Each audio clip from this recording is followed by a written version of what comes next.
Interferência.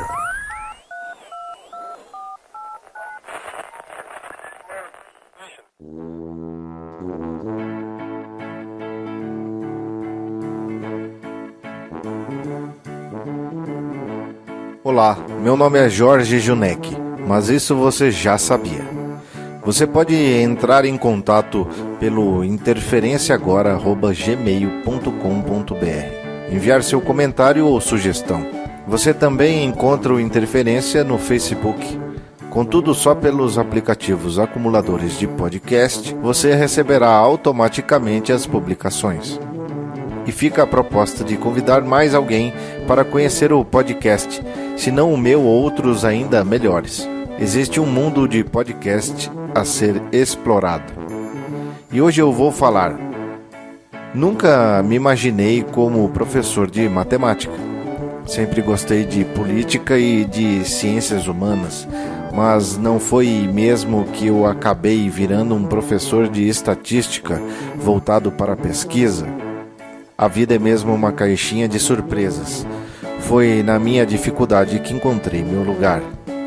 E é sobre isso que vou falar aqui. E para isso eu vou usar uma experiência que tive com um aluno particular que, desesperado, me procurou para estudar o que já sabia.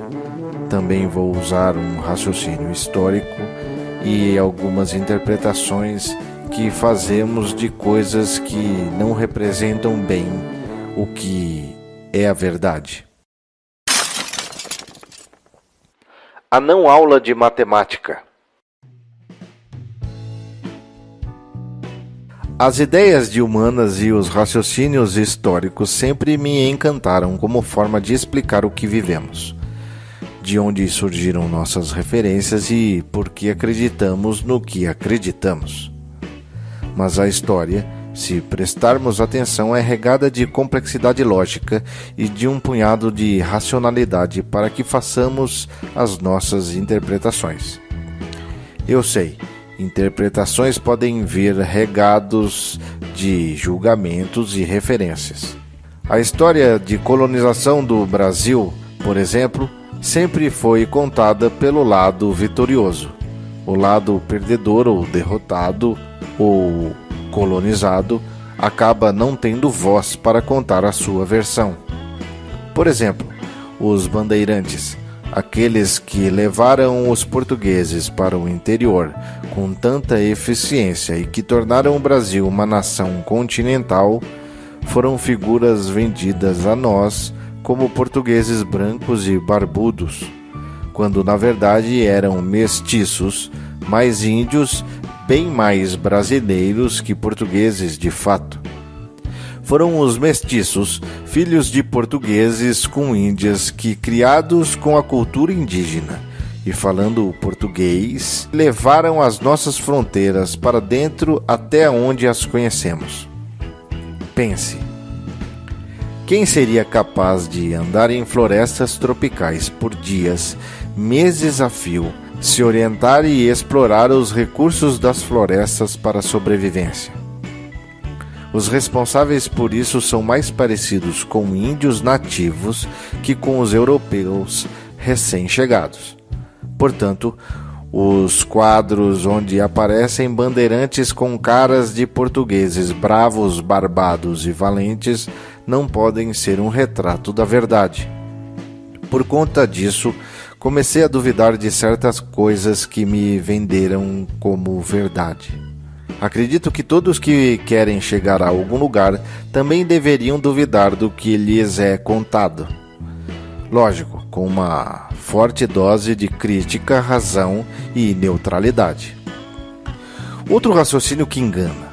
O McDonald's é uma cadeia milionária que vende fast food e sanduíche, não é isso? Não. É rica porque trabalha com valores imobiliários. Vamos lá.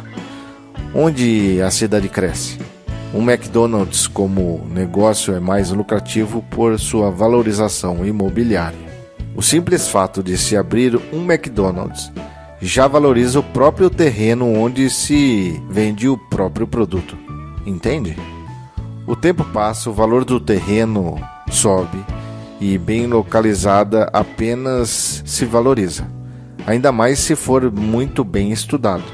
Pergunta: você já viu um McDonald's em um lugar ruim, mal localizado, em cidades pequenas, em um terreno desvalorizado ou que venha a perder valor durante o tempo? Ainda acredita que o McDonald's trabalha com alimentação? Ou apenas com alimentação? Vou tentar ser mais específico sobre o que quero aqui neste podcast. Tratar o que você não vê, assim como nos casos que acabei de apresentar.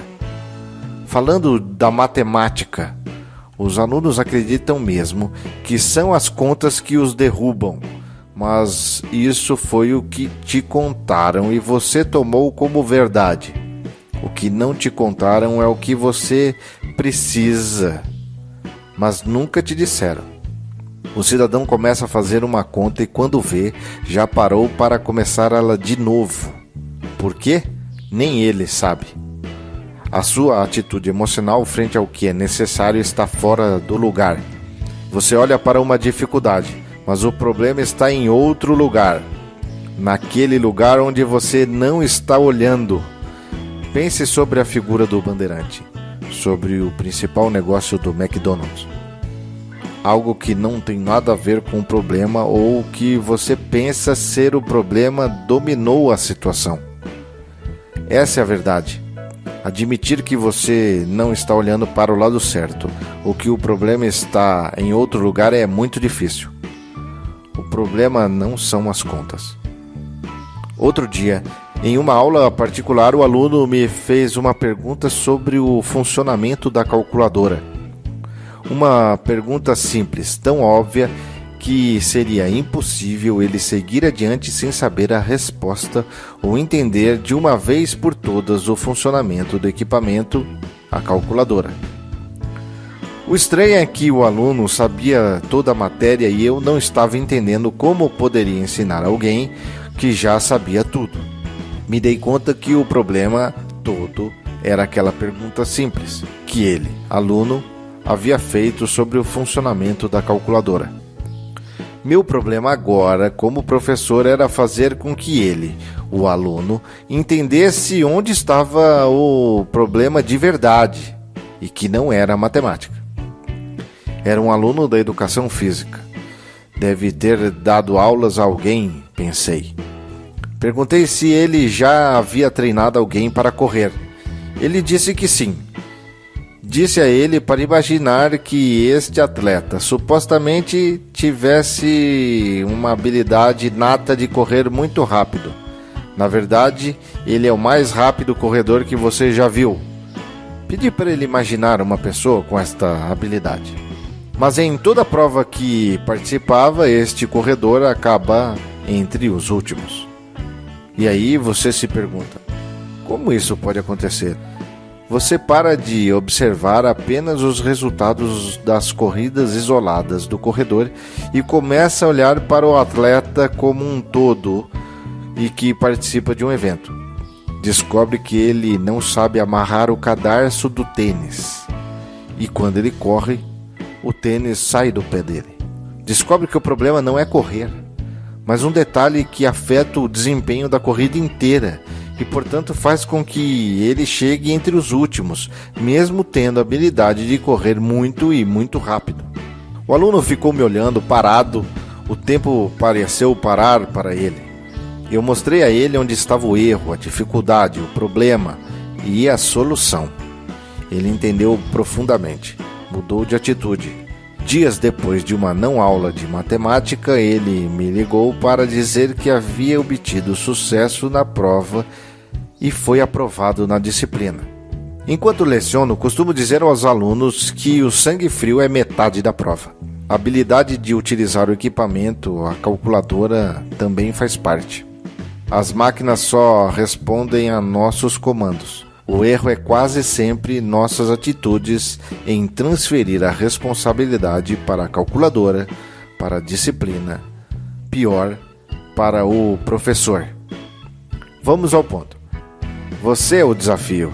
Sua atitude e sentimentos estão em jogo junto com o seu futuro.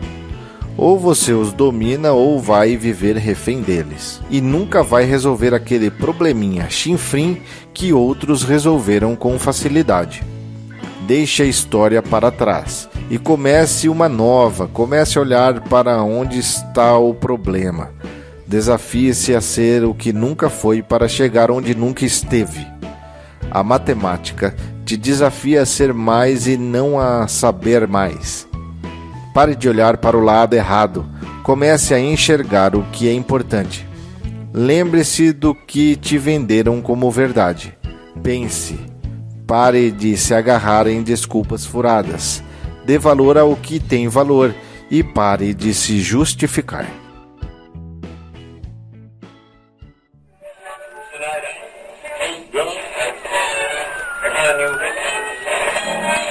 Interferência.